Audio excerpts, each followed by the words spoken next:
لا هادي له ونشهد أن لا إله إلا الله وحده لا شريك له ونشهد أن سيدنا وسندنا ونبينا وحبيبنا ومولانا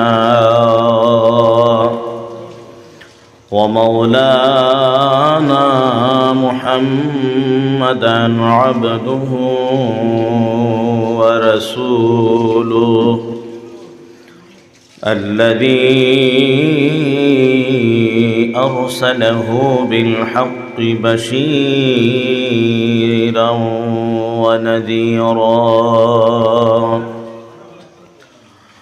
وداعيا إلى الله بإذنه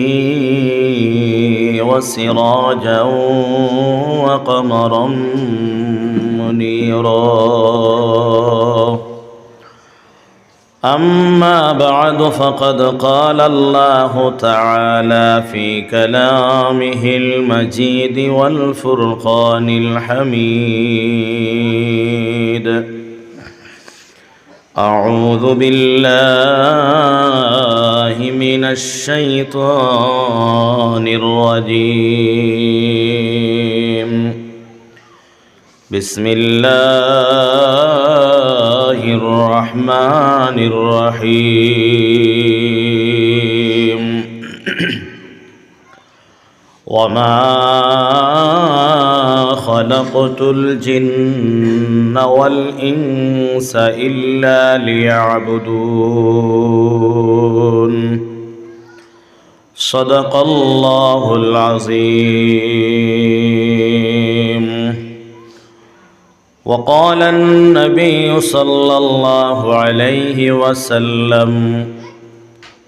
طلب العلم فريضة على كل مسلم ومسلمة أو كما قال عليه الصلاة والسلام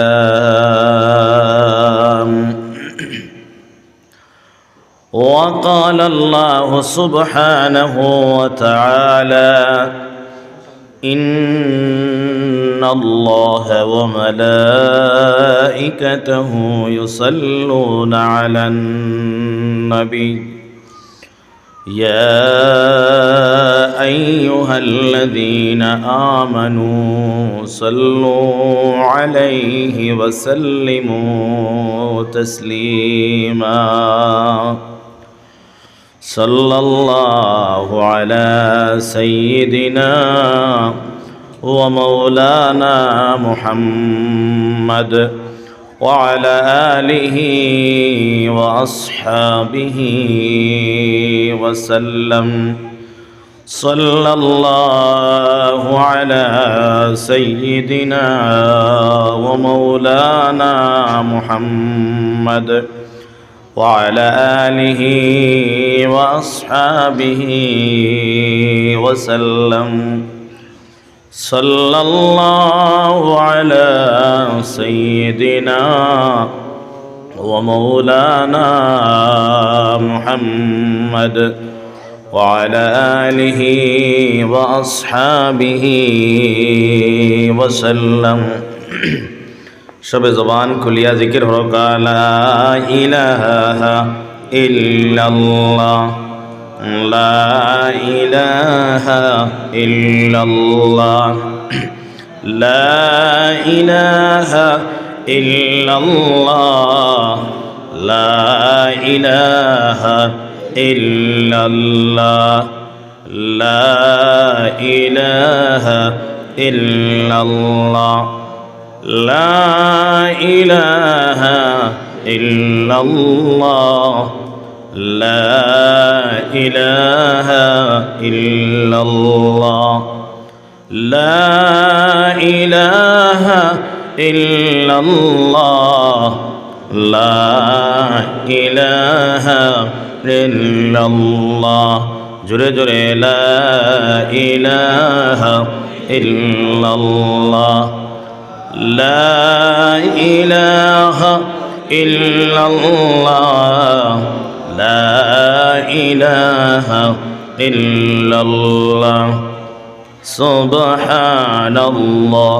والحمد لله لا إله إلا الله لا إله إلا الله لا إله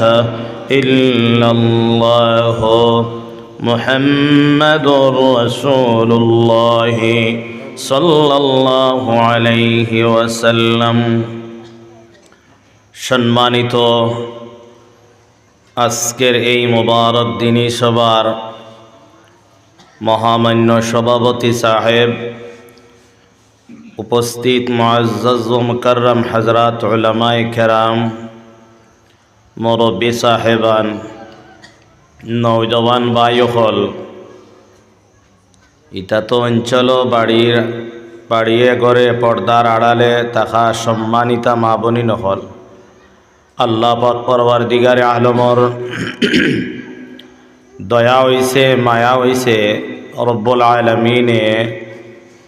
এই এলাকাত আল্লাহ তাআলার গড় মসজিদরে কেন্দ্র করিয়া আল্লাহ তাআলা এক দিনী মজলিস কায়েম করার তৌফিক দান করছেন। আর এই দিনী মজলিসের মাঝে আল্লাহ পাক পরওয়ারদিগারে আলমে অত্যন্ত মায়া আর মহব্বত করিয়া আমরা কয়েকজন আল্লাহর বান্দেগান হলরে আল্লাহ এবং আল্লাহ রসুলের কথা হল খোয়ার লাগিয়া শোনার লাগিয়া আল্লাহ পাকে আমরারে কবুল করছেন। আল্লাহ পাকে আমরারে এমত মোবারক মজলিস বোয়ার তৌফিক দান করছেন। আমরা প্রত্যেকে বেজার হইলাম না খুশ হইলাম? তোরা মাতকা না, যদি সয় খুশ হইল তাহলে আল্লাহ পাকরে তো আমরা খুশ করা লাগবো না নি? আল্লাহ ও সময় বন্দার প্রতি খুশ হইব যে সময় বন্দায় দুনিয়ার জমিনও আল্লাহ তাআলার গুণগান গাই। তো এর লাগে আমরা প্রত্যেকে ইনশাআল্লাহ নিয়ামত পাইছি, আমরা প্রত্যেক অন্তরের স্থল থেকে নিয়ামতের শুকরিয়া আদায় করি। একবার তা আওয়াজ দিয়া হোক আলহামদুলিল্লাহ, আর একবার তা তোরা মেহরবানি করি তোরা বড় করে হোক আল্লাহ আলহামদুলিল্লাহ। যে গুরু ভাই আইন এখনো আইতে পারছই না, আমরা দোয়া করতাম আল্লাহ আমরা প্রত্যেক বাবা ইহলরে খুব কম সময়ের ভিতরে এই মাগফিরত ওয়ালা মজলিস আনাই আল্লাহ বোয়ার তৌফিক দান করক। একবার হোক আল্লাহুম্মা আমিন।